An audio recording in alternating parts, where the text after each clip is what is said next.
we're reminded that that man who came to Jesus was untamed. And David made the point, we do not tame people, we tame animals. But that man was wild and untamed. The people were unable to restrain him, to stop him from hurting himself. And Jesus asked, what's your name? He responds by saying, my name is Legion, because there were many demons in the man. Now the area that this happened was in a Gentile region. We know that because there was a pig herd. And when the demons said to Jesus, don't throw us out and cast us out into the open, let us go into the pigs, Jesus allowed that. And David told us that the pigs ran down the hill into the water and drowned. The crowds came after they heard what had happened, and they saw this untamed man sitting there in his right mind, because Jesus had released him from the demons that had been causing him to harm himself, to harm others. And the people were afraid, and they begged Jesus, will you go away? Will you leave this? Go away. And so he gets into the boat. And we pick up the account of Mark from the moment that Jesus goes into the boat. Mark chapter 5, reading from verse 21. When Jesus had crossed again in the boat to the other side, a great crowd gathered about him, and he was beside the sea. Then came one of the rulers of the synagogue, Jairus by name, and seeing him, he fell at his feet and implored him earnestly, saying, my little daughter is at the point of death. Come and lay your hands on her, so that she may be well and live. And he went with him. A great crowd followed them and thronged around them. And there was a woman there who had discharge of blood for 12 years, and who had suffered much under many physicians, and had spent all that she had, and was no better, but rather she grew worse. She had heard the reports about Jesus, and came up behind him in the crowd, and touched his garment. For she had said to herself, if I touch even his garment, I will be made well. And immediately the flow of blood dried up, and she felt in her body that she was healed of her disease. And Jesus, perceiving in himself that power had gone out from him, immediately turned about in the crowd and said, who touched my garments? And his disciples said to him, you see all the crowd pressing around you, and yet you say, who touched me? And he looked around to see who had done it. But the woman, knowing what had happened to her, came in fear and trembling, and fell down before him and told him the whole truth. And he said to her, daughter, your faith has made you well. Go in peace and be healed of your disease.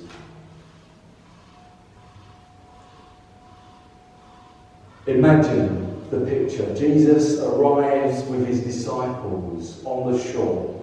The other side, he's now come back to the land of Israel. He's come back to the worshippers of God.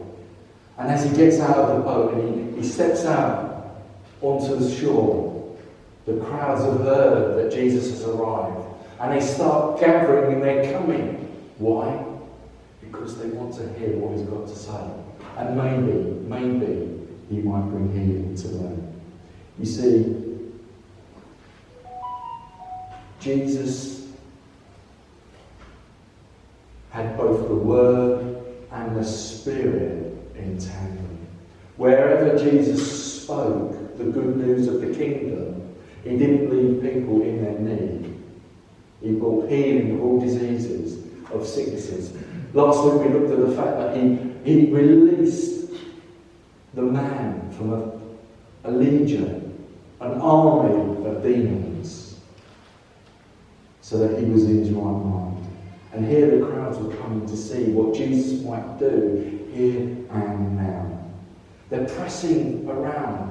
And then out of the crowd comes a man named Jairus, the synagogue leader, and he says, Jesus, would you come to my home? My daughter is at the point of dying. But if you come and you lay hands on her, she will be healed and will live.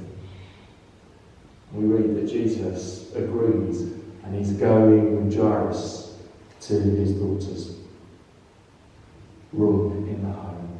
But on the way, as he's walking, the crowd's still thronging around. They're in front of him, to the side of him, and behind him. And then there's a moment when Jesus says, who touched my garments? Who touched me? And in that moment, the woman was healed. The disease that she had spent all of her money on being healed from,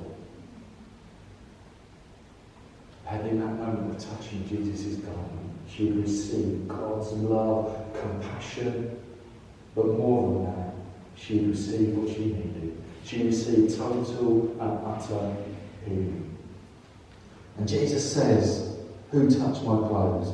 And the disciples go, come on, Jesus. Look, they're thronging around you. Obviously someone's touched you. You know, it's inevitable. There's people all around. They're jostling. They're not moving at the same speed as we are. But Jesus knew that power had gone out there. It's interesting. If you read theologians about this, people that spend hours and hours going through every word and trying to dot the I's and cross the T's, some of them say that Jesus might not even have known who touched him. Others say, of course he knew. I'm in the camp where I believe he knew who touched. But I also believe that the reason he asked the question is that God doesn't force himself on people. He doesn't force the issue. He gives space. He always gives space. And so he asks this question: who touched me? And after a while, as Jesus is looking around, scanning the crowd, maybe he caught her eye, I don't know. It's not written there, is it? But for some reason, this woman knew she had to come forward.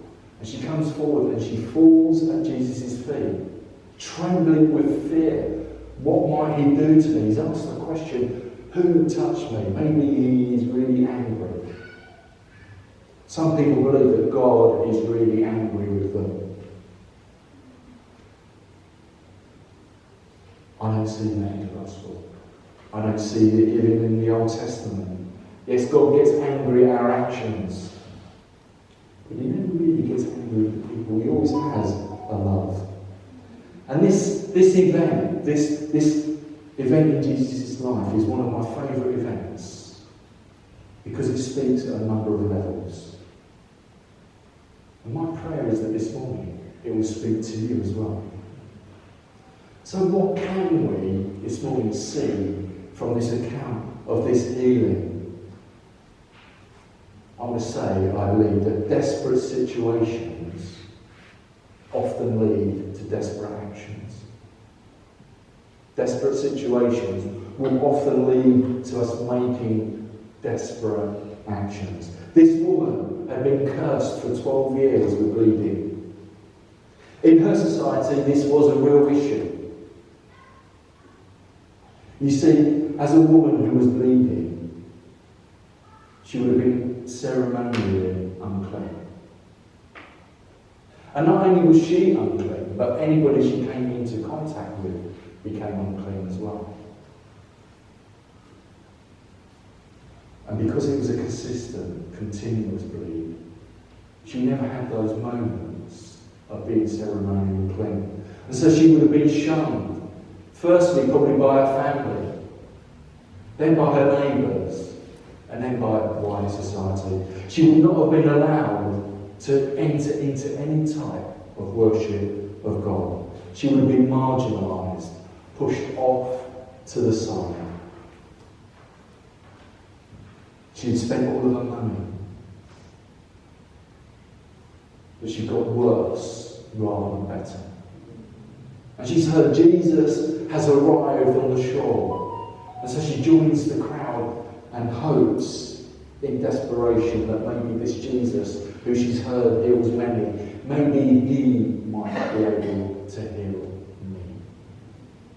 And so she goes into the crowd and she plots this idea: if I just touch his garments. And she does it. And immediately she receives healing. You see, in her desperation, it led her to her desperate action. She reached out to Jesus. She reached out to her God.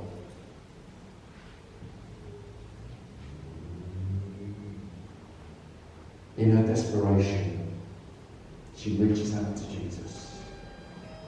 And in his power and in his authority, he brings healing. You see, Jesus had power and authority over nature. If we'd have read before the demon-possessed man, the disciples were in the boat and there was an amazing storm that came upon them. And Jesus just speaks and the storm's still. Jesus had power and authority over nature. With the demon-possessed man, Jesus demonstrated that he had power and authority over all of the powers and principalities that were roaming the earth. And today, as we look at this healing, Jesus demonstrates that he has power and authority to bring physical, mental, emotional wholeness, shalom, peace to his created mankind. In her desperation, she reaches out and she's healed. What about for us? What can we get from this? What about our own experiences? You see, Jesus was on his way to another desperate scenario, wasn't he? The dying daughter of Jairus, the single leader. And as he makes his way, he's touched and he stops. So for us, I want to tell you that Jesus was on a mission. God was on a mission. But God is never too busy for us. He wasn't busy for that woman. He stopped. Yes, she'd been healed, but he wanted to do more for her than just heal her. He wanted to give her dignity back. He wanted her to know that she was of value and of worth. So not only does she get healing from him, but she gets a wholeness, a shalom, a peace, in knowing that God is never too busy for her. He's never too busy for us. Do you sometimes think my needs are too menial, too small to bring to God? You might bring the big things to God, but you might think, I don't need to bring that to him. He's got the universe to keep going. But God is never too busy. He's just waiting for us to come to him. Jesus demonstrates the character of God. He is loving, compassionate, and available. The next thing is that God is always personal. God is never remote and aloof. We sometimes believe that, don't we? God could never really want to be involved in my life. God is never remote or aloof. He wants to be involved in your life. The very small detail as the big details. He always wants a relationship, an intimate and personal relationship. But he never barges in. He will never barge in. He gently waits for us to come to him. Jesus knew that this woman was in desperation. He knew that she had reached out to him. But he wasn't about to rush into the next part of his action plan. He wanted to wait for her to come to him. And as she responds by falling at his feet, he gives her the time and dignity that she needs. He allows the power dynamic to shift from himself to her, so that she's now in control of the next part of their conversation. He treated this woman with total compassion and dignity. And as he does that, as he treats her, he treats us. He wants you to know that you're of value, that you're important, and that he's never too busy for you. He doesn't have mood swings. Who here has mood swings? Oh, yes, we do, don't we? My children, my children are now grown up adult daughters, but let me tell you quite easily about my mood swings when I was younger. Not proud of it, but let's be honest, we get it wrong, don't we? But God is consistent. He doesn't have mood swings. Jesus was consistent, and he was never too busy. And he wants an intimate relationship with each and every one of us. I also believe that this passage in Mark tells us that God always wants the best for you. God always wants the best for you.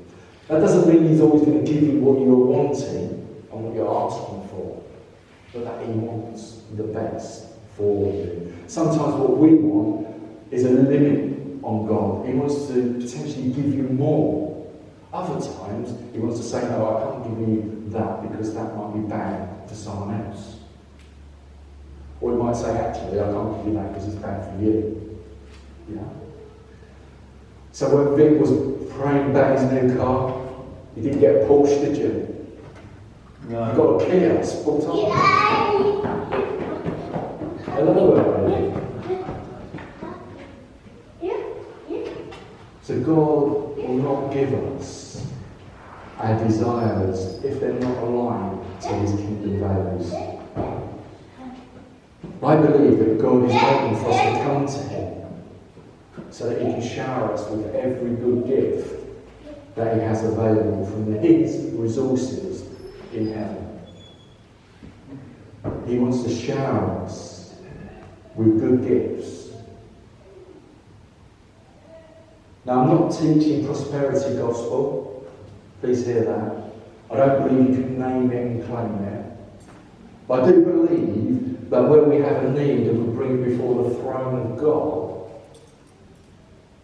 he will meet us in our need. Sometimes he may meet us and just carry us. He may not change what's going on, but he will carry us and he will be there with us. Other times he will lift us out of the situation because he wants another dynamic, another life for us. That woman who had been bleeding for 12 years, he lifted her out of her dynamic situation into another whole life situation. She needed healing and he brought healing. You see, in her culture, she was on the margins. But Jesus said, you're no longer on the margin. You're in my family, come in. God always wants the best for you. I can't imagine the pain, the abuse that this woman suffered. And the reality is I can't imagine the pain and the brokenness that some of you might be carrying. Because it's your pain and it's your suffering. But in the same way that that woman carried her pain and suffering and the abuse that she got from society, Jesus, in his wonder and in his love and compassion, brought her into a place of wholeness and healing. Now, if you're in a place of pain and suffering, Jesus is the same today as he was then, 2,000 years ago. And he wants us to know his compassion. He wants us to receive healing and wholeness, to be made new. And Jesus is here. And he's ready to show his compassion. He's ready to meet your need. He's ready to bring you healing. The question is, are you open to receive? Remember I said, God doesn't barge in and force onto us what he has for us. He wants us to come, to bring ourselves towards him, and to ask him to come and be in our lives. To repent of selfish thinking, and to move towards kingdom thinking. Sometimes we ask and we don't receive because we ask from a wrong motive. I don't think it's ever wrong to ask for healing. Sometimes God might not heal. There's an account in the Bible of Paul saying that I've got a form. I've asked God 3 times to take it, and 3 times God said no. We don't know whether that was a cry for healing of some kind, or it was a cry for a change in his circumstances for some reason, or whatever. But what we do know is that God spoke to Paul, and in Paul's best interests, said no. I would say it might have been his speech, he might not have been that great at speaking, he might not have been eloquent, he might have had a stammer. And actually, that's the miracle of the gospel, isn't it? Because he was God's mouthpiece. And if he had a stammer, yet he still brought the church into the Western world. Why? Because it's not by might, but by my power, says the Lord. The question is, are we ready to receive? God not only wants to restore health, but he also wants to restore your dignity too. Will you receive from him today? We're going to sing together a song. It's called Be Still. And as we do so, I'm suggesting we sing this as you stay seated.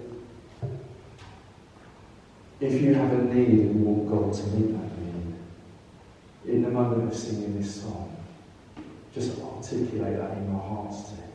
Tell him your need. The same way the woman came trembling in fear to God, come to Jesus and tell him your need.